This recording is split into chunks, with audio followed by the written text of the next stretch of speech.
Hello everybody, it's more marvelous inventions from Dr. Boom. It's more mini set reveals. What has he got in store for us this time? Well, we started with the card I showed off yesterday, but we actually have the full card now, and also I made a little bit of boo-boo on it. Also, I want to cover the other priest cards, which were also revealed yesterday, but after I'd done the video. Funhouse Mirror we talked about is a 3-mana shadow spell. It is indeed summoned a copy of an enemy minion. It attacks the original. Obviously, I don't want to go over the point too hard. This is single target Soul Mirror. Soul Mirror saw some play in the past in Control Priest decks, and it's pretty powerful. Now, here's where I wanted to review this again. I said that picking Titans would be a good choice. However, I don't think many Titans have more health than attack. It turns out the vast majority of them do have more health than attack. The only exception from this, that's the one that came to mind immediately for cards that are run in some decks I see, is Yogg, funnily enough. But yeah, Primus, Ionar, Amenthal, Norgannon, Amatus. There are a few other ones which again aren't great to copy. But it's enough of a smorgasbord of cards that I'm going to go back a bit on what I said about Funhouse Mirror. I actually think if you're running a Highlander Priest deck, and I think Highlander Priest decks are pretty strong right now, and will get stronger soon, spoiler, I think this would make the 30 cut. I'm actually running some pretty bad single target removal cards in my Priest deck as it is for my Highlander Priest deck. I would probably substitute that out for a Funhouse Mirror. Hitting any one of these is fantastic. The Primus, you can kill your opponent's Primus with it. Ionar, you can get back to full health if you want to and start generating 5/5s. Or you can just do a little refresh and do a really dirty, cheaty turn. If you get into the mirror matchup, copying your opponent's Amenthal and then removing it with your now copied Amenthal is very good. Norgannon, potentially good value there. And Amatus, pretty hard to remove. Now, one of the other reasons why I was kind of like a bit iffy on this card was that I couldn't think of any good targets for it in the Highlander Warrior matchup, and in the, I think it's called like the Flood Paladin decks, I could see some okay targets as like, you know, single target removal, and similarly in the Token Hunter decks. However, other news just in, if you go to the Hearthstone deck list website, Deep Miner Bran and Saddle Up are showing up as this. Deep Miner Bran is showing up now as an 8-mana card, and Saddle Up is 4 mana, so I assume when the mini set comes out, they're going to be both nerfed to this stat line. And I think 8-mana Bran is going to be backbreaking for the Highlander deck. I think it just means that it will not always lose to aggro decks, but it's going to have a really tough time with the aggro decks. I think it gives you more time as your mid-rangey decks to put some more pressure on it before the Bran turn comes up. And more importantly, it pushes back the Boom Boss turn to at least 9. So again, maybe you can get some minions on the board. You can actually play the game a little bit. So yeah, I think that's going to really hurt the Highlander Warrior deck. Do I think it's actually going to kill it off? I'm actually not convinced it will kill it off. I still think they'll find a way. There's a lot of good control cards in that deck. And even when they don't draw it on, 6, or they code it on 5, or they play it on 7, they still find ways of playing it on like 8, 9, 10 and onwards. So do I think 8 mana 2/4? Is it good enough? Maybe in this case. The other alternative for that deck, which is kind of worrying me more, is that they find an alternate way to copy Boom Boss instead with Dorian. So maybe instead of getting the Bran effect, you'll just try and copy with Dorian and get like this pseudo double Battlecry effect, but instead you'll get 1 mana 1/1 copies instead. Saddle Up at 4, I think, is going to be pretty painful for the Token Hunter deck, but it won't be the absolute end of the world. Obviously, it's a pretty big nerf to it, but if you can still get that up 1 turn later, it's going to be, pretty solid still. Anyway, back to the card in question. Funhouse Mirror, obviously, if you're going to compare this to a card in the game right now, it's very close to Reverberations. It's kind of like the Priest version of Reverberations. Reverberations saw a decent amount of play. It's kind of died off because there's not a lot of good Reverberation targets. However, if Highlander Warrior drops off again and something usurps its place, then maybe we'll see some more of the other Titans which are more valuable to copy, and maybe you'll see more Reverberations and therefore Funhouse Mirror as well. Also in Priestland, we have a new location, the Puppet Theatre, 4 mana, 2-use location. Choose an enemy minion, get a 1/1 copy that costs 1. Alright, not enough with Dorian, they've decided to give Priests a similar type of effect. Important to note with this card, you will get battle cries from it, because they go into your hand, they don't go to the field. Now, obvious good choices are things with good battle cries. All the Titans I mentioned before, they are all really good choices. Other people were like kind of worried about it, and this was a little bit before it was confirmed that Bran. I say it was confirmed; it's not confirmed, but it's pretty much confirmed since it's on the website that Bran is going to get nerfed. People are saying you're going to copy Bran, and then your priest will become a Highlander warrior deck in its own accord. But I actually think that's not a particularly good play for the priest playing Puppet Theatre, because obviously, if you're going to copy D-Ryan and Bran, you have to start as a Highlander deck, which is fine. Highlander priest could be a thing. However, at least the big reward for your Highlander effect doesn't really want battle cries, because you get summoned copies of 5/5s to the field, i.e. you don't get the battle cries. So you want Titans, you want Death Rattles, you want Auras, you want that type of deal. So actually having double battle cry in your priest deck is probably not the bee's knees, so therefore I think you'd be better off copying other minions. But you could get other people's Highlander rewards still. You could get like Dr. Holiday if we see some more of the Highlander Shaman deck. Priest, if you offered the priest a Staff of the Nine Frogs, they would snap your arm off for it. It's a really good control option. Puts on a little bit of pressure as well if you want to be a little bit more aggressive. So Puppet Theatre, I think we'll possibly see some play in the Highlander priest decks. But actually, I'm not super hot on this card right now. It really depends how the meta settles. I think if we stay in an aggro-centric meta, and as much as I complain about the Highlander Warrior deck, currently, if you look at like the win percentage, I think Token Hunter and Flood Paladin are both like above it, mainly because they both beat it. And this Puppet Theatre is just simply too slow to deal with them, so I think this card isn't going to actually quite make the cut right now. It's too much value, too slow. Hearthstone 2024, you can't play value decks anymore. And now the customary bad priest card, Delayed Product, 4 mana, spell, no class. Discover and summon a minion that costs 8 or more, it goes dormant for 2 turns. Listen, you don't learn your lesson, old man. Big Dreams, Hunter. Very similar effect. You summon the highest cost beast from your hand. You can be pretty certain that was going to be more than an 8 cost. It goes dormant for 2 turns. It sees 0 play. Curse Campaign, 3 mana. You give a friendly minion Death Rattle summon 2 copies that go dormant for 2 turns. It sees 0 play. Do I think discovering a minion that costs 8 or more in Priest that goes dormant for 2 turns is going to see any play? No, simply not. And actually, I had a look through the list of good cards to get from this, and Priest really doesn't have a lot of good minions that cost 8 or more. The best one I can think of is Obsidian Statue, and then from the neutral category, I've just put on here is Factory Assembly Bot, because at least at the end of the day for the Factory Assembly Bot, when it becomes undormant, you will get the 6/7 bot at the end of the turn that it summons from it, and you get like a 12-14 stat line. Is that good enough? Possibly if you get this out on turn 4, but any later than that, the delayed product, if you delay that turn any longer, eventually it's just not worth it, right? The juice isn't worth the squeeze. It's not consistent enough. This is not going to see any play in Standard. What might see a bit of play in Standard? Wilderness Pack. 1 mana Hunter spell. Add 5 random beasts to your hand. At the end of your turn, discard them. Kind of reminds me a little bit of Evocation. Now, Evocation filled your hands with random mage spells, and at the end of the turn, you discarded them. Evocation saw a lot of play. Now, this was in part because of the spells that were in the set at the time. Allowed Mage to do a lot of mana cheating, and the spells you got from Evocation potentially could mana cheat the other spells you got from Evocation, and you could kind of cast a bunch of spells off. So, I'm not saying Wilderness Pack is as good as Evocation. It's simply not the case. However, 1 mana get 5 random cards that are discarded isn't the worst possible deal in the world. That being said, do I value a beast as well as a mage spell in the course of like Hearthstone? Probably not, right?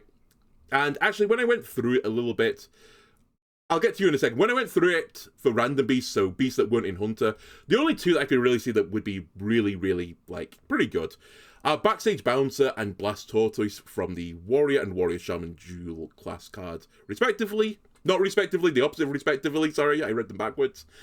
These are things that could be buffed by Hunter. They have got a little bit of a hand buff mechanic. And Hunter wouldn't mind something that could do AoE damage, especially to your opponent's board in Blast Tortoise. So, you know, maybe you do your Wilderness Pack, you get a Blast Tortoise, maybe you somehow hand buff it in some way, and you just put it on the board, clear your opponent's minions. Maybe that's good enough. The 1 mana get a card, good enough. I will also say, if you're really invested in Value Town, I'm pretty certain if you play this Wilderness Pack and then Gaslight Gatekeeper it, you'll get to keep the 5 random beasts and shuffle them into your deck. Now, I don't know if you draw them back. I assume they get discarded still. Like, it will remember that they were the cards that came from Wilderness back. It doesn't just forget it when it goes back into the deck. Don't quote me on this one. Some weird stuff is going to happen. But I'm pretty certain that's what used to happen with... Oh my god, I can't remember it. The rogue spell, where you literally drew, like, an entire new hand. If you played, like, those twice, you would get... The temporary cards would remain back in the deck because they weren't in your hand to be discarded. It was complicated times. Anyway, I'm fairly certain you'll get the 5 random beasts shuffled into your deck, minus any that you draw. Do I think Value Hunter is going to be a thing? No. I think no value deck will be a thing right now. The meta is just not set up for it. But you never know. Maybe you should just slot that into your 30th card as a last gasp resort. Maybe. Okay, now we get to another archetype. So before this set, and I don't even mean the mini set, I mean the actual set was revealed, I actually kind of speculated that Secret Hunter might be a thing. It was very close to having the critical mass of cards to work. And we have now in the last 2 cards a little secret synergy. We have firstly the 2-mana secret Bargain Bin. After your opponent plays a minion, spell, or weapon, draw a card of the other 2 types. Alright, for the sake of argument, this is basically 2-mana draw 2 cards on a secret. Your opponent at some point is going to play a minion or a spell. They might not play a weapon, but they will play one of the other 2. This is very similar to Double Cross, the former rogue secret. And this saw a lot of play in the secret rogue packages. So that was when your opponent spent all their mana, they drew 2 cards, and Double Cross was easier to play around than Bargain Bin.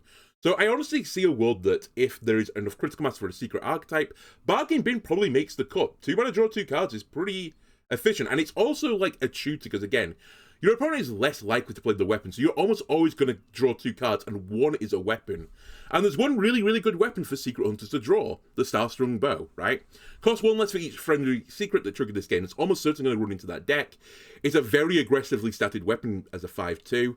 You play a bunch of secrets, your Bargain Bin draws out your Star-Strung Bow, and you just keep smoking them, keep denying your opponent stuff on the board, just slow them down, clog them up.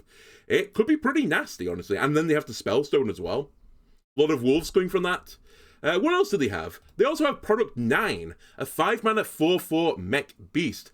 Battlecry, recast every friendly secret that triggered this game. Okay, obviously this is a nod back to Subject 9, which, by the way, some of these cards they say, oh, in the past, you know, they saw some play in the past, but you won't see play now.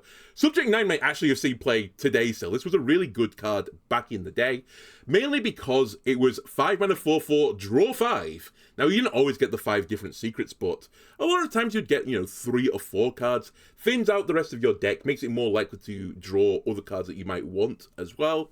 It was a really, really solid card, and I think Product 9 is also pretty damn solid. Obviously, the quality of Product 9 will depend on the quality of secrets.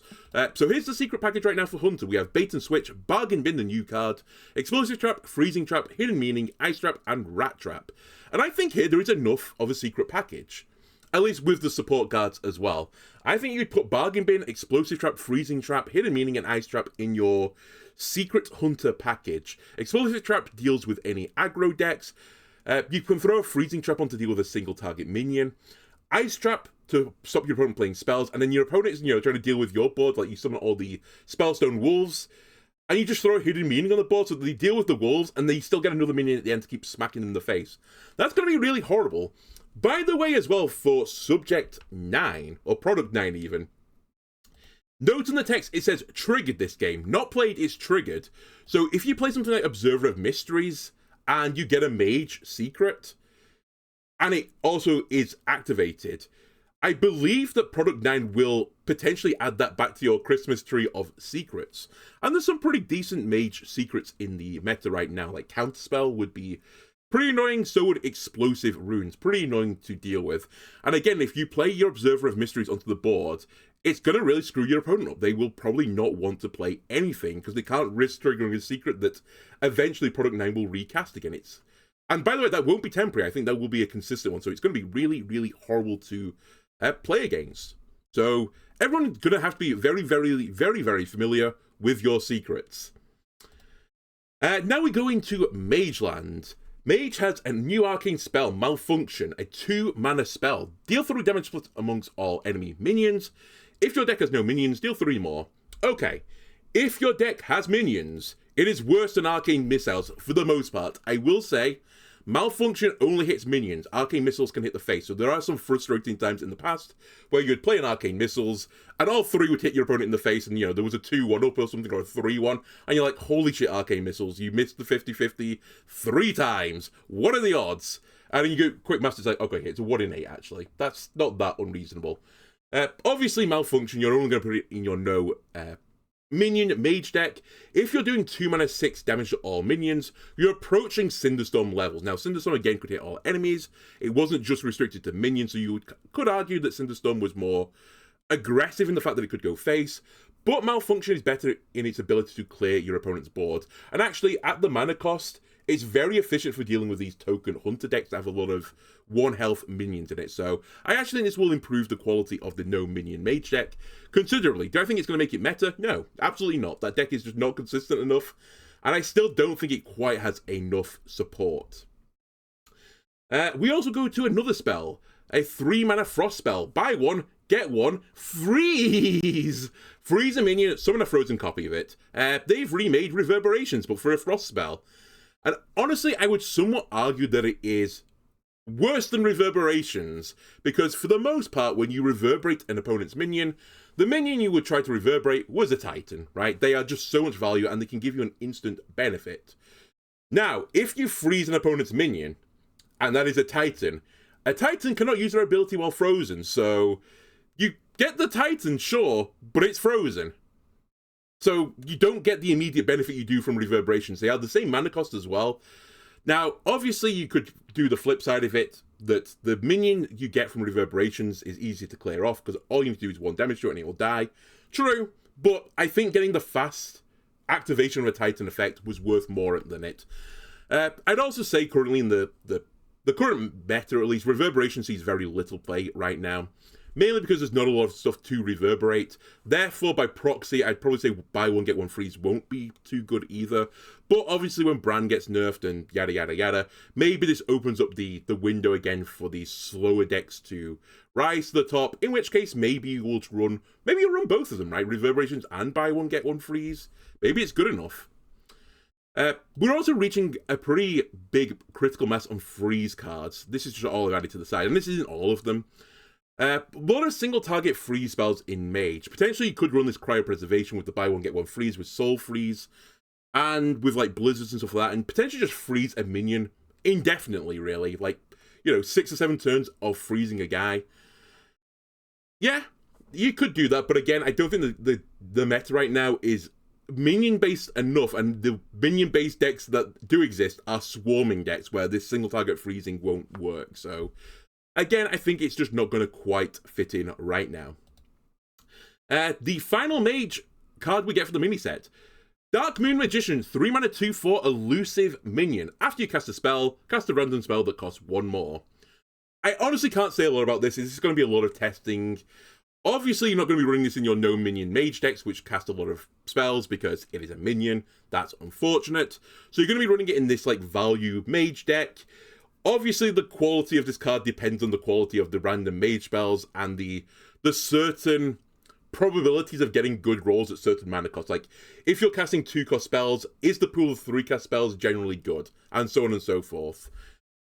I will say I think this card is going to be pretty bad for a few reasons. Firstly, there isn't a lot of good mage mana discounting cards right now. There's Talon and DJ Manastorm. They see no play in any deck right now, so I don't think a deck is going to magically form around the Dark Moon Magician, sadly. I don't think his magic is that powerful.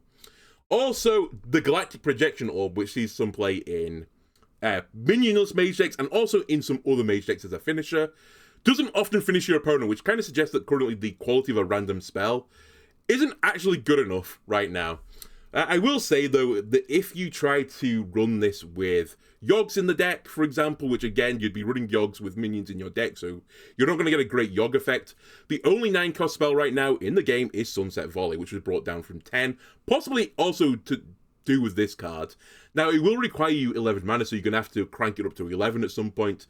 But if you play Dark Moon Magician to Yog in the box, you will guaranteed get a Sunset Volley on top of it. So you're looking at 11 mana for 5 random spells, plus a Sunset Volley going off, plus a 10 drop.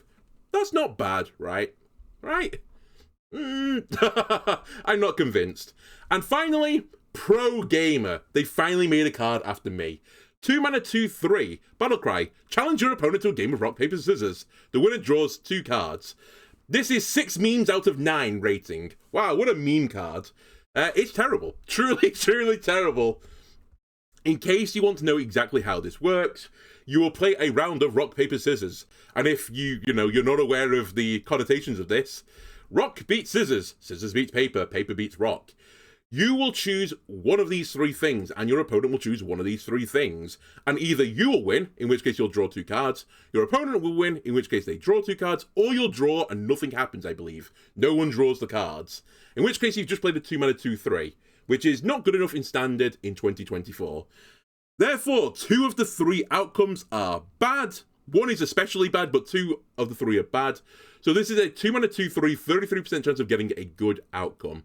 That is not good enough. That is not consistent enough. This will see 0 play. The only way this sees any play is if some deck, again, magically manifests from nowhere, which will do some sort of mill deck where you'd copy the Battlecry maybe multiple times, and then you would have this perverse situation where you're trying to lose the rock, paper, scissors games because you would prefer them to draw more cards, and then the draw outcome isn't that bad. But obviously, again, that's still really inconsistent. You might win all of the games, in which case, then you're sad, I think. Also, I was just going to add to that, the current gold standard for a minion that draws 2 cards is Astral Serpent, in my opinion, at least in current standard, which is a 4 mana 3/3 dragon that if you don't attack at the end of your turn, you draw 2 cards. When you play this, you can't attack, so you just get the automatic draw 2 cards. I would say a 3/3 is currently like a 2.5 mana minion. So for 1.5 mana, you get to draw 2 cards. Pro Gamer, for a 2/3 stat line, that is normally a 2 mana card. So if you can win rock, paper, scissors very consistently, and you're confident in your rock, paper, scissors game, then it's actually really, really good value. It's basically 0 mana draw 2 cards. And obviously that 0 mana draw 2 cards is really, really good value. But this won't come out. If anyone tells you, I'm really good at rock, paper, scissors, don't believe them. And if they were good at that IRL, that's probably more a testament of their ability to read people. You obviously can't do this to a computer. It is basically a 1 in 3 chance. Anyway, will do it for the reveals for today. If you enjoyed this video, why not leave a like, comment, subscribe? Everything helps me out. Let me know what you think of some of the cards. And I'll probably do one of these again in 2 more days' time. Now, there is going to be reveals daily throughout the week. I think tomorrow there is a sneak preview of another legendary, and I think it's going to be Boom, funnily enough. So, we'll see what comes out tomorrow, but I'll probably do the review the day afterwards. Anyway, thanks for watching, and I'll see you again next time. Bye!